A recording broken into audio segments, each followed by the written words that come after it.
Okay, good morning everybody. My name is Specialist David Cohen, and today I will be giving you an unclassified brief on leader competencies.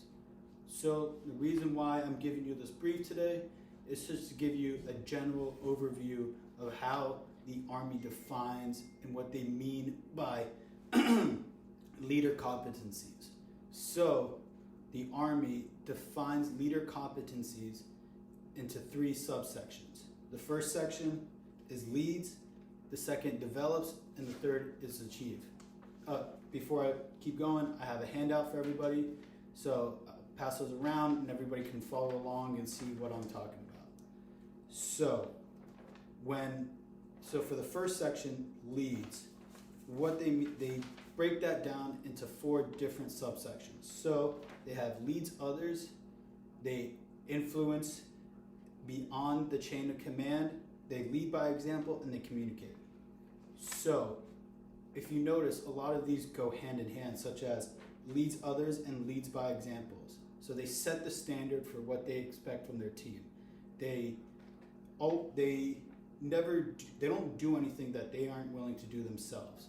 So they would never put their soldiers, their team in any danger, because that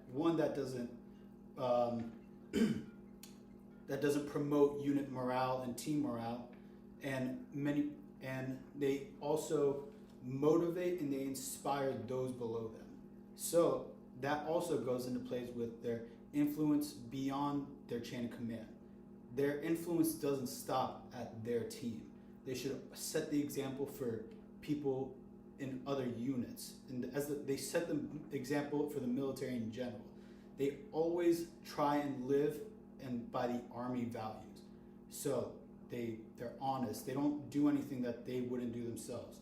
And they communicate. Their communication skills are great. They are able to actively listen. They know when to speak and when to listen. They know if a soldier just needs someone to listen to or if they need advice. They are able to clearly state what they want. They elaborate if they need to. They answer questions if they need to. If they don't know a question, then they say, okay, I don't know, I'll get back to you. So it's something that they develop over time. Your communication skills aren't something that you're just born with. You develop those over time. So that goes into the second section, develops. They create a positive environment, they develop themselves, and then they develop future leaders. So creating a positive environment, they promote teamwork, they promote healthy working environments. No one should come in to drill, for instance, if you're in the National Guard, and say, oh man, I don't want to learn. No, they promote good learning. They promote fun work environment. People should look forward to come and learn new things. When they develop themselves, being a leader is not something that just stops when you take the uniform off. And it's a skill that you develop over time. It's always changing. It's very fluid. So if they learn, it starts from as soon as they get in a leadership position, and even before then, they learn from their leaders, and they're able to take what they learn from those leaders and change them and take what's good and what's bad and then implement them into their own team. It's something that you should always try and perfect, but you should never do. And they develop future leaders. So when they leave, their team, their subordinates should be able to just pick up where they left off and continue the positive working environment and continue developing other soldiers. So many leaders, if you ask, and you ask them, how do you know you were a successful leader? Well, look at the people I developed. They're successful, you know? And many leaders, they see that as success because they're able to teach and impart their knowledge and what they know for leadership to others, and to take out and to bring to their own team. And it's not something that just stops at your unit. If you get deployed with a different unit, or if you switch units or whatever, you should be able to take those skills and implement them in that unit. So it should, like, nothing has changed, only the people change. And then after all that, they take those skills and they achieve their goals. So they get results. So so if a mission comes down, they develop a plan. They include others. It's not something, they don't just do it themselves. Like I was saying, it's a team. They work together. They promote that environment. Everybody has a voice. So they develop a plan, and they don't just stop at plan A. They could develop a plan B, a plan C, and they account for anything that might happen, any equipment they might need, any resources, if someone gets hurt and they need to be switched out. They teach everybody everything. And they're able to take everybody's strengths and weaknesses and able to apply it to be able to be successful. They know what someone's good at, and they know how to use that person. And then they're able, this goes again with the communication, they're able to communicate their plan once they have a plan. So they're able to rehearse it. They explain what they expect of you as a team to accomplish and as an individual.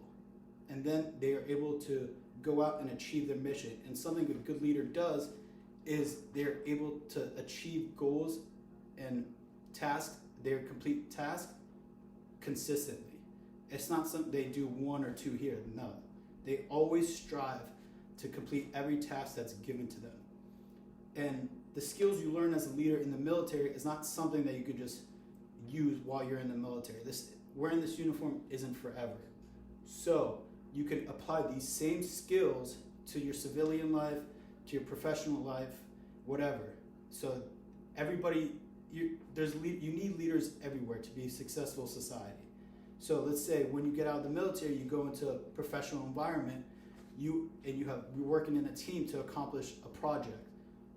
You use these skills. You're able to communicate with your team members of what needs to be done and how it needs to be done. You're able to help people learn. You develop your skills. You help develop, and it'll also help you develop your own skills. Like I was saying, this isn't something that just stops. You're continuously learning. So you can use it in the professional world also, and you can implement these skills. I mean, people pay big money for leadership seminars, and companies, they send their people to learn. Many successful leaders and public speakers, they're former military. You're able to learn these experiences through different people, different events, anything that happens throughout your life. So right now, to just go over again everything that we talked about. So when the Army says leader competencies, they mean it they define it in 3 sections: leads, develops, and achieves. For leads, they lead others, extend their influence beyond their chain of command, they communicate well, and they lead by example. For develops, they create a positive environment, they make people look forward to coming into work every day, they develop future leaders to take their position when they leave, and they are constantly developing their own skills to be successful. And then the final one is achieve. They get results. They complete tasks, they complete them in a timely manner, and they're consistently on time, and they get their work done. So right now, does anybody have any questions? Okay, thank you. That concludes my brief.